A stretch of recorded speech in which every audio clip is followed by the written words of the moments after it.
हर शरीर मंदिर सा पावन, हर मानव उपकारी है। जहां से बन गए खिलौने, गाय जहां माँ प्यारी है। जहां सवेरा शंख बजाता, लोरी गाती शाम है। जहां कर्म से भाग्य बदलते, समनिष्ठा कल्याणी है। त्याग और तप की गाथाएं गाती कब की वाणी है। ज्ञान जहां का गंगा जल सा निर्मल है, अविराम है।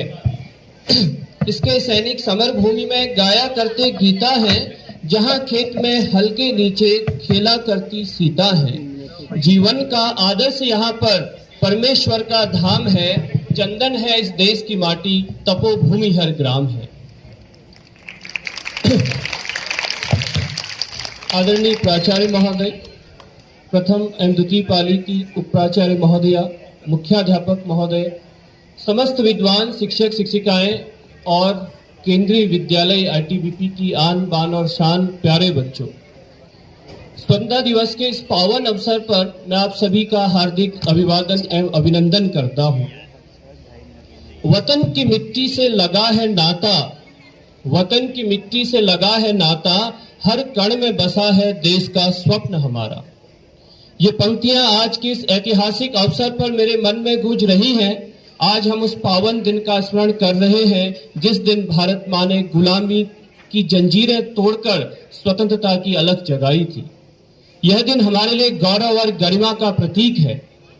इतिहास के पन्ने पलटे तो हमें हमारे वीर सपूतों की अदम्य साहस की कहानियां मिलती हैं। हिमाद्री तुंग श्रृंग से प्रबुद्ध शुद्ध भारती, स्वयं प्रभा समुज्ज्वला स्वतंत्रता पुकारती। अमृत वीर पुत्र हो दृढ़ प्रतिज्ञ सोच लो, प्रशस्त पुण्य पंथ है बढ़े चलो बढ़े चलो। इस गीत को महाकवि जयशंकर प्रसाद के नाटक चंद्रगुप्त से लिया गया है। इस गीत को नाटक की प्रमुख पात्र अलका गाती हैं, जिसका उद्देश्य मातृभूमि की रक्षा के लिए वीरों को उत्साहित करना है। आजादी के लिए किए गए संघर्षों को अगर हम याद करें तो मुझे याद आता है भारत का वह पहला स्वतंत्रता संग्राम जिसे 1857 का विद्रोह भी कहते हैं। यह भारत का पहला बड़े पैमाने पर विद्रोह था। सिपाही, रानियां और आम जनता ने अंग्रेजी हुकूमत के खिलाफ बगावत की, में राष्ट्रीयता का बीज बो दिया। यदि हम संगठित आंदोलनों की बात करें तो पहला भारतीय राष्ट्रीय कांग्रेस 1885 में भारतीय राष्ट्रीय कांग्रेस की स्थापना हुई। यह एक ऐसा मंच था जहां देश के विभिन्न हिस्सों के लोग एकजुट होकर अंग्रेजी शासन के खिलाफ आवाज उठाते थे। वहीं अगर हम याद करें बंगाल विभाजन के विरोध में स्वदेशी आंदोलन की, इस आंदोलन में स्वदेशी वस्तुओं का उपयोग और विदेशी वस्तुओं के बहिष्कार करने पर जोर दिया गया था। यदि हम याद करें महात्मा गांधी की असहयोग आंदोलन, सविनय अवज्ञा आंदोलन और भारत छोड़ो आंदोलन, ऐसे तमाम आंदोलनों के द्वारा महात्मा गांधी ने देश के जवानों में जोश भर दिया था। महात्मा गांधी के अहिंसा के शस्त्र ने अंग्रेजी साम्राज्य की नींव हिला दी। वहीं दूसरी ओर चंद्रशेखर आजाद, भगत सिंह, सुभाष चंद्र बोस ने अपनी जान की बाजी लगाकर देश की आजादी के लिए संघर्ष किया। इन वीरों की कुर्बानियों ने ही हमें आजादी की यह अमूल्य धरोहर दी है। भारत माता की पुकार पर लाखों करोड़ों देशवासी उठ खड़े हुए। महिलाओं ने भी संघर्ष में अहम भूमिका निभाई। रानी लक्ष्मीबाई, सरोजनी नायडू, कस्तूरबा गांधी जैसी वीरांगनाओं ने अपने साहस और पराक्रम से इस देश को गौरवान्वित किया। जब जिक्र आता है रानी लक्ष्मीबाई का तो कवित्री सुभद्रा कुमारी चौहान द्वारा लिखी गई इस कालजयी कविता की पंक्तियां बरबस ही याद आती हैं। सिंहासन हिल उठे राजवंशों ने भृकुटी तानी थी, बूढ़े भारत में भी आई फिर से नई जवानी थी। गुमी हुई आजादी की कीमत सबने पहचानी थी, दूर फिरंगी को करने की सबने मन में ठानी थी। चमक उठी सन 57 में वो तलवार पुरानी थी, बुंदे ले हर बोलों के मुंह हमने सुनी कहानी थी। खूब लड़ी मर्दानी वह तो झांसी वाली रानी थी।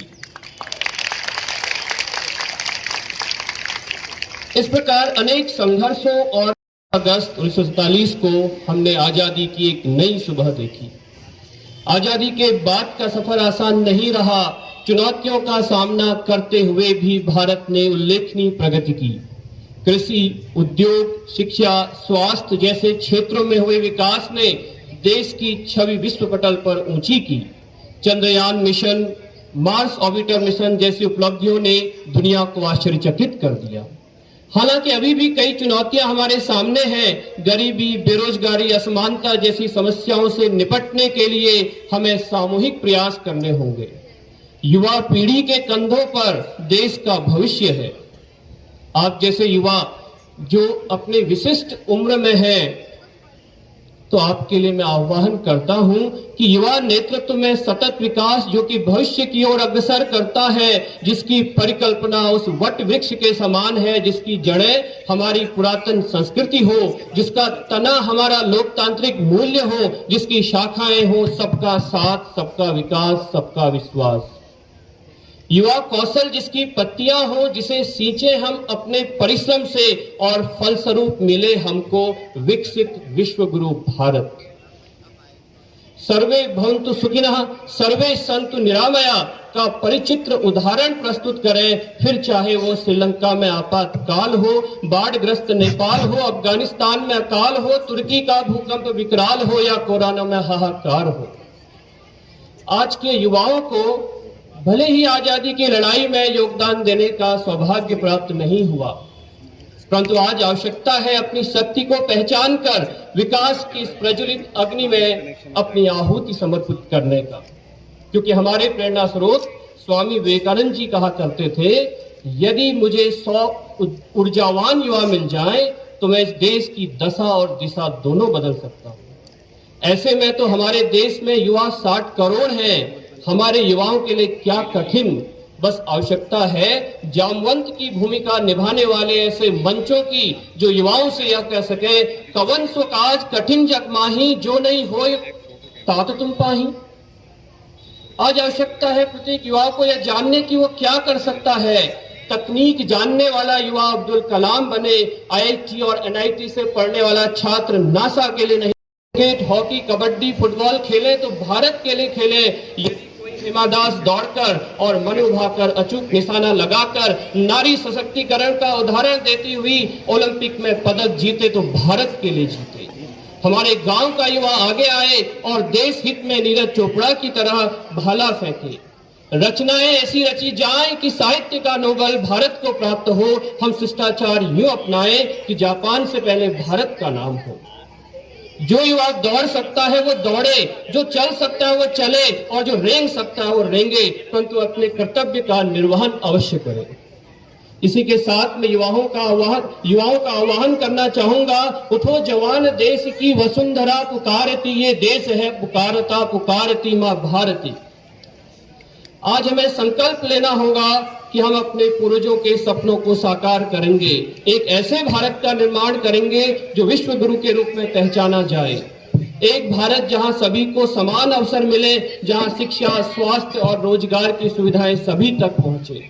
आइए स्वतंत्रता दिवस पर हम सब मिलकर एक नई ऊर्जा के साथ देश सेवा में जुटे। इन्हीं चंद पंक्तियों के साथ मैं अपनी वाणी को विराम देता हूं। मधुरम प्रात के मधुर पलों में मंद पवन यूं बहती है, ज्यों आर्यों के इस देश में गौ पावन सी गौमुखी बहती है। मंद पवन के शीतल झोंके दाएं बाएं ऊपर नीचे चिड़ियों की चहचहाहट भी शायद यही कहते हैं, उठ मनुकृति अब क्यों अलसाया सोता है, हरिपालित इस देह की यौवनता को खोता है। उठ मेरे इन शीतल झोंकों से क्योंकि दिशा पर तपित भानु भी उदयित होना चाहता है, नेह निशा को भी तो वह निमंत्रण देना चाहता है। फिर उसी शाह रात्रि में तू छिप जाएगा, मानवता का पूर्वाग्रह फिर यूं ही ढक जाएगा। गांधी की स्वप्निल विचारधारा निद्रा में बह जाएगी, राम राज की वह कल्पना कल्पित ही रह जाएगी, राम राज की वह कल्पना कल्पित ही रह जाएगी। अतः मेरी पुकार पर कर दे ब्रह्म विरचित संसार का उद्धार तू, कर दे मानव उद्धार तू, कर दे मानव उद्धार तू। धन्यवाद। जय हिंद, जय भारत।